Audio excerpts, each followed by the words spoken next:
uma análise da sociedade atual do século XXI. Quando a gente entra num voo e começa aqueles procedimentos, aquelas informações a respeito de se caso aconteça alguma coisa, vai cair na sua frente o oxigênio, né? A máscara, né? Para você ter o oxigênio. A primeira pessoa que você deve ajudar, cuidar, é da sua vida, ou seja, de você primeiro, não é mesmo? Se tiver uma criança ao lado, primeiro coloque a máscara na sua face, ou seja, primeiro você, depois você pensa em ajudar a criança, né? E aí eu pergunto, por que a moça que foi no avião, né? Vocês devem saber desse caso. A criança fazendo birra, porque a mãe não, né? Possivelmente não ensinou a criança que cada um tem o seu lugar no avião. E aí o que aconteceu é que a moça não cedeu o lugar para a bebezinha, para a criança chorumingona, né? Que faz show. A moça simplesmente não cedeu, mas que incrível, que poder dessa moça, que poder ela tem sobre si, sobre as suas emoções, inteligência emocional, que linda isso, né? Mesmo com a pressão dos pais, uma mãe lá querendo que a moça saísse do lugar dela para ceder para a princesinha que estava chorando, achando que o mundo, quando ela chora, o mundo tem que fazer as vontades dela. E não é assim que funciona, não é assim que a banda toca, né? Então, nossa, essa moça lá no avião ficou ali no seu lugar, cuidando da sua vida. Que linda! Parabéns para essa moça que não cedeu o lugar para a birra de uma criança e nem para a pressão que os pais estavam fazendo para que ela saísse do lugar dela. Afinal de contas, ela pagou pelo lugar e possivelmente pagou caro, porque quando você, né, quer um assento, enfim, atualmente eles estão cobrando pelos assentos, enfim, dependendo do lugar, você paga assim caro. Imagina se de repente essa criança chora para sentar na classe, na execu rica, vou dizer assim, né? Será que alguém também iria sair do lugar, da janela, do seu conforto, para dar lugar para alguém que estava chorando? Pensa nisso, pensa nisso. As pessoas, às vezes, vão no avião para trabalhar em algum lugar, às vezes estão vindo de lugares que vão para outros lugares e cada um tem o seu lugar. Cada um tem o seu lugar. E não importa se é criança, se é... Enfim, não importa, gente. A gente tem que ensinar as crianças que o mundo não gira em torno do umbigo delas.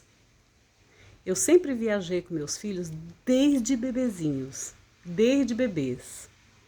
E isso foi algo que eu aprendi muito, assim.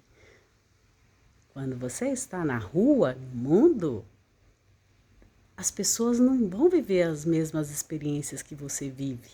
Então, cada um cuida da sua vida. Cada um cuida da sua vida. A mãe cuidando da vida da criança, né? Porque ela é responsável. E a moça no lugar dela, plena. Que afinal de contas tem gente que vai viajar justamente para relaxar. Ou então para trabalhar e quer, enfim.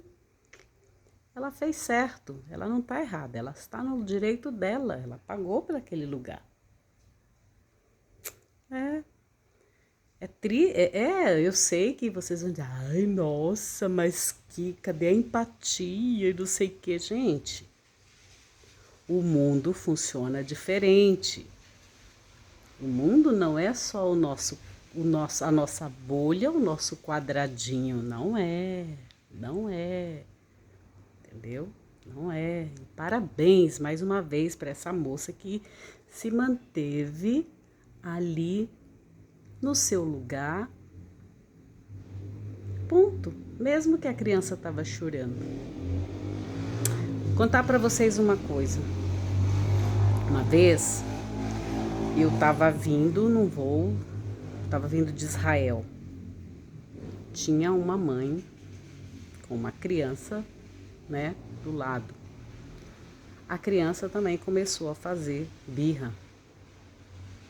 E aí a moça na frente pegou um chocolate, passageira da frente, isso era num voo da El Al, que é a companhia israelense. A passageira da frente, ela era também de uma outra nacionalidade. Ela tirou da bolsa tipo assim, um chocolate para acalmar a criança. A mãe,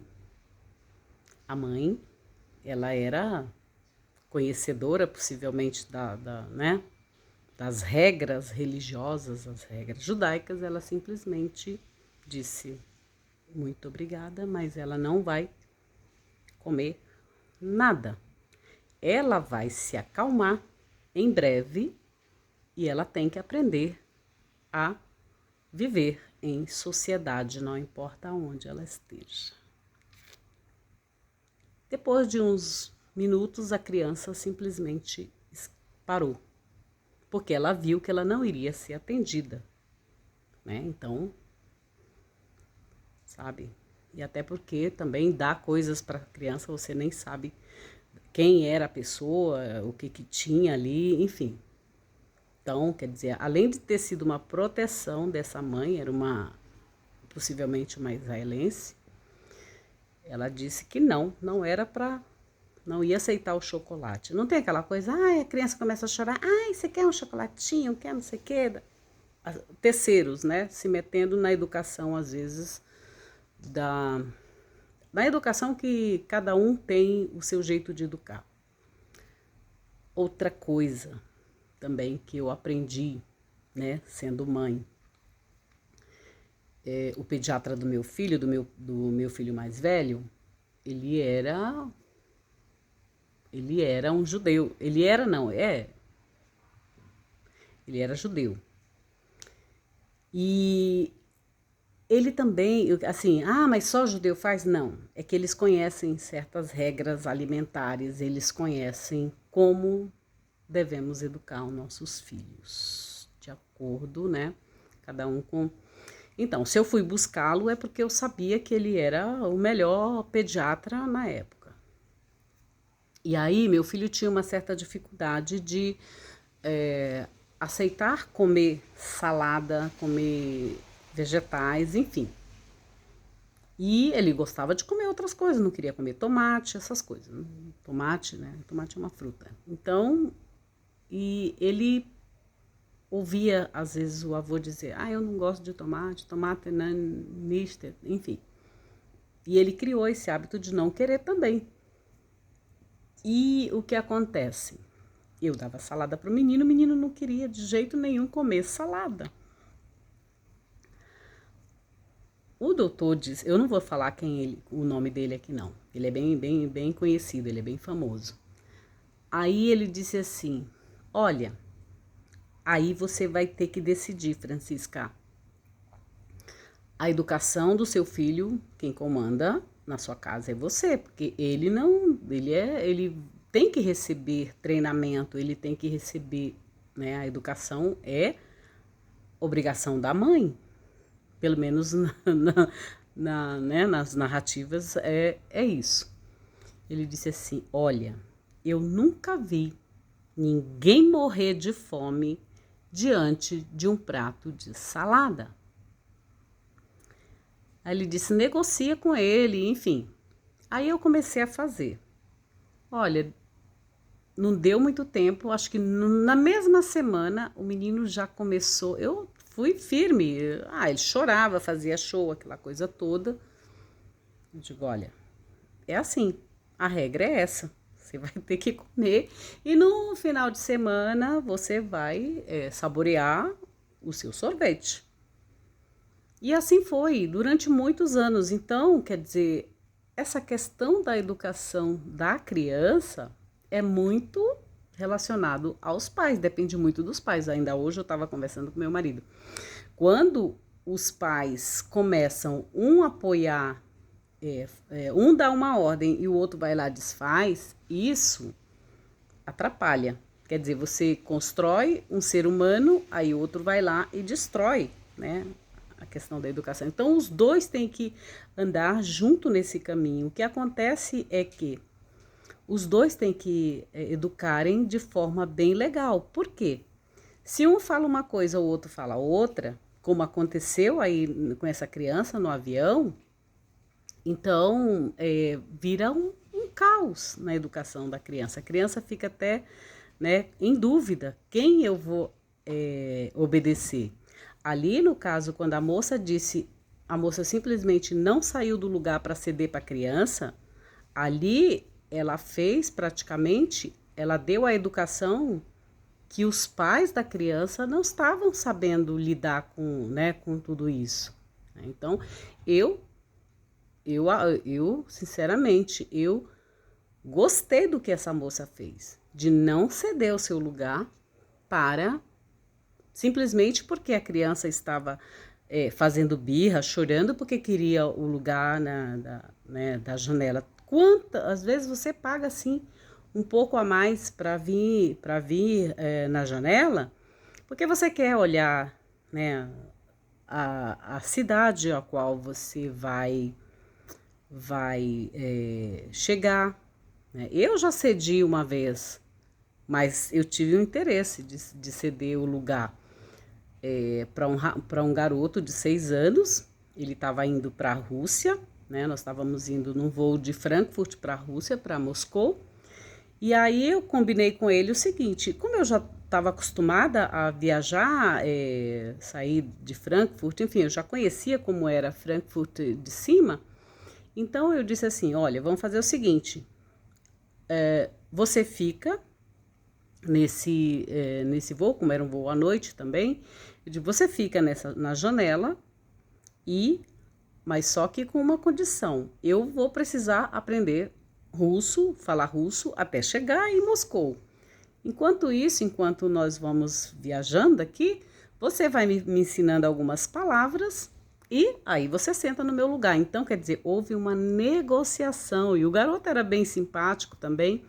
Então, ele me ensinou algumas palavras, né? E eu consegui me virar e eu cedi a janela para ele, mas não houve escândalo, não houve nada assim, não houve birra, foi de comum acordo, ele e a mãe dele, entendeu? Então, mas no caso lá da criança que estava gritando e chorando, aquela coisa toda fazendo birra ali, foi bem complicado. Então é isso, eu gostei do que a moça fez e ela tinha que ter assim uma inteligência emocional muito forte, porque era a pressão dos pais, e os pais ainda filmaram a moça, né? Enfim, e essas coisas você não pode fazer, porque senão dá processo, né? Essas questões de imagem. E, enfim, mas eu gostei do que a moça fez, viu? Gostei, porque, enfim, o lugar era dela. Não importa se é criança, não importa. Aí vocês vão dizer, mas Jesus disse que é pra gente amar o próximo. Então, quem é o próximo? Ama teu próximo como a ti mesmo. Então, ela estava fazendo a coisa correta. Era regra. Se acontecesse alguma coisa, por exemplo, algum acidente, e ela não estivesse ali naquele lugar, a família dela estava possivelmente com a numeração do lugar dela. Você entendeu? Imagina só a confusão que não dá, né? De repente você está num lugar e de repente você sai daquele lugar. Acontece um acidente. Aí vão atrás, minha irmã, meu pai, minha mãe, sei lá, estava naquele avião, naquele assento. E aí de repente ela não estava. Quer dizer, dificulta muita coisa. Então tem muitas coisas aí em jogo, né? Mas eu achei interessante o que ela fez. Não cedeu o lugar só porque a criança estava fazendo birra. Ou seja, o mundo não gira em torno do umbigo daquela criança, nem do meu, nem do seu, nem de ninguém. É isso.